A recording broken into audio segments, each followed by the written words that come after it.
Hello dear student, welcome. तो इसके पहले मार्जिनल कॉस्टिंग का फॉर्मेट और फॉर्मूला अपलोड किया था। अब स्टैंडर्ड कॉस्टिंग का डिस्कस कर रहे हैं, ठीक है। तो स्टैंडर्ड कॉस्टिंग में क्या आता है बच्चों लोग, मटेरियल भी आता है, लेबर भी आता है, ठीक है। तो अब आपको अभी आपको ना कैसे ना आउटपुट एज्यूम करो, पहले सेम दिया रहेगा, ये आउटपुट होता है ना। तो ये सपोज तुमको सेम दिया, ठीक है।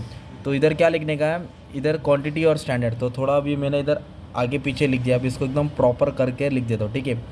तो इधर अपने को लिखना रहेगा स्टैंडर्ड। क्या लिखेंगे इधर, स्टैंडर्ड। इधर क्या लिखेंगे, एक्चुअल। इधर लिखेंगे स्टैंडर्ड, इधर लिखेंगे एक्चुअल। तो ये मटेरियल है ना, तो इसमें क्या आएगा बच्चों लोग, एक कॉलम मालूम है आपका, क्वांटिटी आएगा और रेट आएगा। क्या आएगा, क्वांटिटी और रेट, ओके। और ये तुम्हारा कौन सा है मालूम है, ये आपका तुम्हारा है लेबर है। तो इसमें क्या आएगा तुम्हारा मालूम है, आवर्स आएगा और रेट आएगा। इधर क्वांटिटी आएगा तो इधर आवर्स आएगा, ठीक है।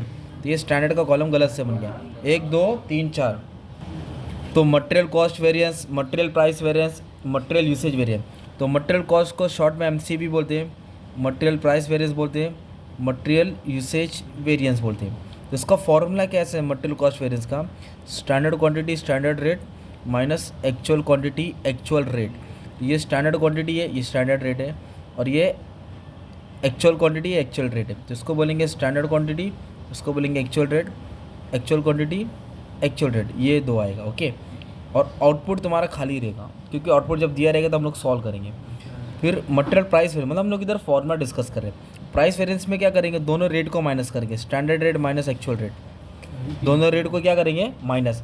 और फिर क्या आएगा, एक्चुअल क्वांटिटी, क्या आएगा, एक्चुअल क्वांटिटी। और मटेरियल यूसेज में क्या करेंगे बच्चों लोग, दोनों क्वांटिटी को माइनस करेंगे, standard quantity minus actual quantity, दोनों क्वांटिटी को क्या करेंगे माइनस करेंगे, इनटू स्टैंडर्ड रेट आएगा। तो ये मटेरियल वेरिएंस का फॉर्म है।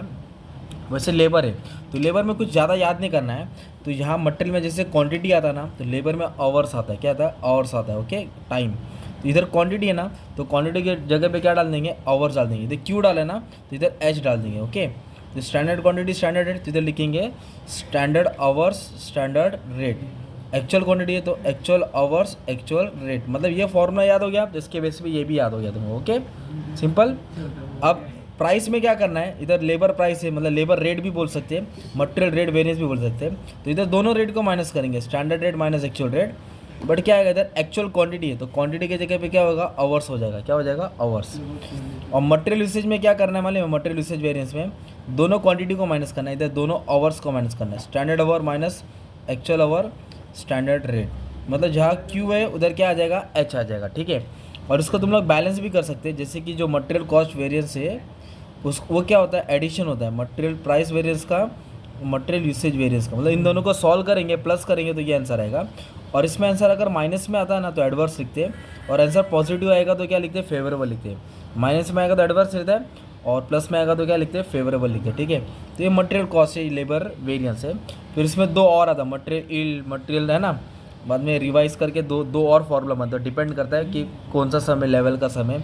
मटेरियल है, लेबर है, फिर सेल्स का भी आता है। तो सेल्स में क्या रहता है, बजट क्वांटिटी रहता है, बी डालते हैं, बी, ओके। तो ये 3 बेस है, ये 3 आ गया ना मटेरियल का, तो लेबर भी आएगा, और लेबर आ गया तो तुमको सेल्स भी आ जाएगा फ्यूचर में, ओके। तो ये फॉर्मेट रहता है।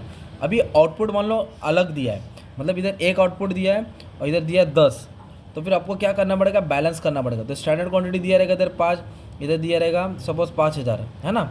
तो फिर क्या फाइंड करना पड़ेगा, standard quantity for actual output.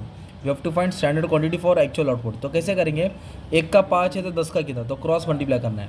तो इन दोनों को मल्टीप्लाई करेंगे, ओके। इसको इससे क्या करेंगे, इसको इससे मल्टीप्लाई करना पड़ेगा, इसको इससे क्या करना पड़ेगा, मल्टीप्लाई करना पड़ेगा, और 1 से डिवाइड करना पड़ेगा। तो इसको इससे मल्टीप्लाई करना पड़ेगा और इससे डिवाइड, तो तुमको मिलेगा standard quantity for actual output. Same इधर standard hour for actual output, जब आउटपुट डिसबैलेंस रहेगा इन दोनों को क्या करने का, मल्टीप्लाई, और इससे क्या करेंगे, डिवाइड। तो जब मैंने सम सॉल्व कराया ना तो और अच्छा रहेगा, ये फॉर्मेट बताने का था, इसके लिए वीडियो बनाया था, ठीक है। Thank you.